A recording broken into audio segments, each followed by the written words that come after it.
We have with us Mr. Vivek Kumar Devgan, who has been instrumental in the growth story of REC. One of the few things which he has implemented is Zero NPA Strategy and also focus on renewables. Welcome to ET Now, sir. My first question will be regarding the implementation of Zero NPA. Now, this is something which you had announced last year itself, and the idea to investor is that this year it is going to get implemented. Is it happening? Yeah, that's true. At the end of FY24, our net NPA had come down to 0.86%, and at the end of Q1 of FY25, it has come down to 0.82%. As most of the stressed assets are under advanced stages of resolution through insolvency and bankruptcy court through National Company Law Tribunal route, and bidding has happened, we are quite hopeful that we will be able to resolve all these assets in this current financial year.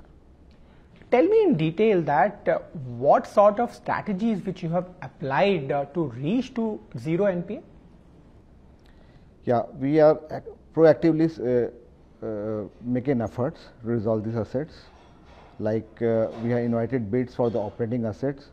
Bids have already come for KSK Mahanadi. Very good bids have come. Our efforts is for value maximization. Hiranmaye also bids have been opened. For Sinnar plant at Nasik, bids are going to be opened in this current month itself.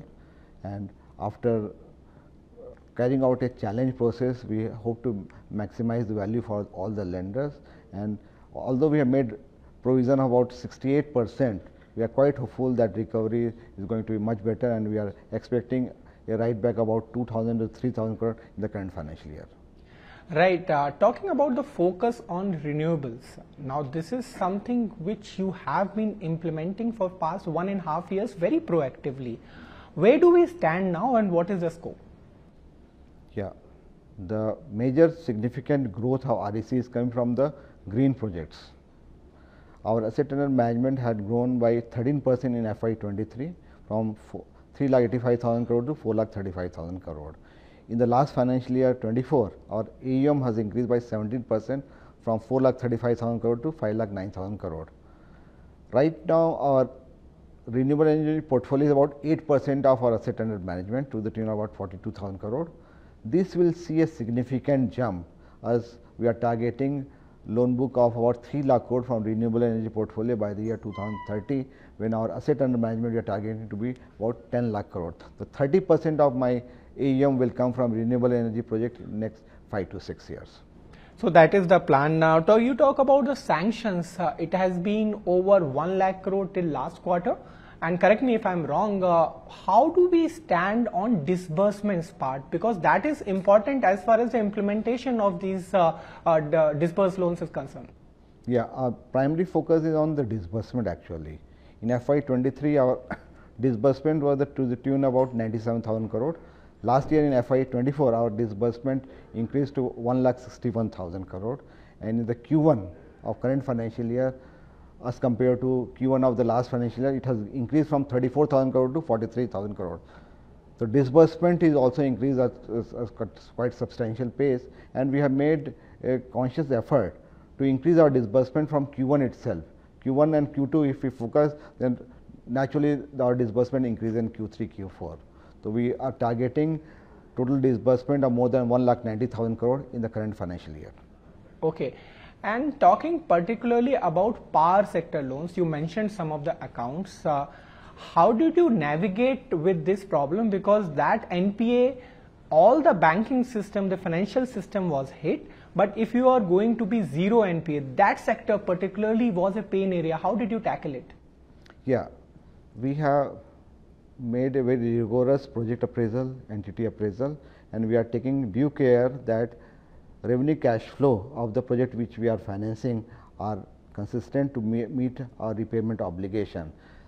With this efforts, conscious efforts, we have been able to ensure that in the last 9 quarters, not a single new NPA has been added into our kitty. These are old NPAs, mostly from the private sector coal-based power plant, and they are also in advanced stages of resolution. That's why we are targeting to become zero net NPA company by the end of this financial year. So talking about renewable focus, you have mentioned about 2030 plan. But till FY25, where do you see yourself in terms of book, where it should be? Yeah, last financial year in FY24, our total sanction of renewable energy project was to the tune of 1,36,000 crore. And in the current financial year, we are targeting renewable energy project sanctions to more than 1,50,000 crore, and it will see a substantial jump actually. Right now, my renewable energy portfolio is about 42,000 crore. We are targeting to increase it to about 60,000 crore by the end of this FY25. So around 50% increase. Yeah. Okay. And how are the orders placed? Which are the projects in pipeline you see currently, which you already have in hand, which are currently underway? What is your expectation in this financial year? Yeah, we have huge pipeline of projects actually, particularly with regard to renewable energy project. We are covering the entire value chain. We are financing solar projects, wind projects, hybrid solar wind projects, storage solution, be it battery energy storage or pump storage hydro projects. We are also financing large hydro projects. We also sanctioned projects pertaining to solar module manufacturing, wind turbine manufacturing, electric vehicle mobility and associated charging infrastructure, new technology area like green hydrogen, green ammonia also we have been financing. So you see that entire value chain of green projects we have been financing, and we would like to go. We have huge pipeline of projects, and we are quite confident that we will be able to build loan book about 3 lakh crore from this renewable energy projects by the year 2030. Right. One of the major areas of concerns in the industry has been cost of borrowing. Now, this is something which has remained over 7% in the last quarter for you as well. Where do you see the pain points which are still there? How do you see the interest rate scenario and impact on you? Yeah, in fact, in FY23, our cost of borrowing was about 7.28%. We made a conscious effort in the last FY24. We brought it down from 7.28% to 7.13%. So there was an improvement of 15 basis points. In Q1 of the current financial year, the cost of borrowing has come down to 7.05%. So about 8 basis point improvement has happened in Q1 itself. Our target is to bring down our cost of borrowing to below 7%, and we have been using a very judicious mix of borrowing. We do raise domestic corporate bond, we do take bank term loans from the domestic market, but we also have an instrument called 54 EC bond, that is capital gains tax saving instrument, that is the cheapest source of fund available to us. And our foreign currency borrowing also has increased substantially. Earlier it was about 24%, now it has increased to 29%. There, with the use of innovative hedging technique, we have been able to reduce our cost of borrowing below 7%. Right. Another question is there on the margins front. Now, how do you navigate the challenge of maintaining the margins? Where do you see yourself? Yeah, we are quite hopeful that we will be able to hold on to margin of about 2.8. The spread will be there from 2.8 to 2.9%, and we will be able to hold on to our net interest margin from 3.6 to 3.7%. Okay, and how do you plan to do that with the eye on cost of funds and yields?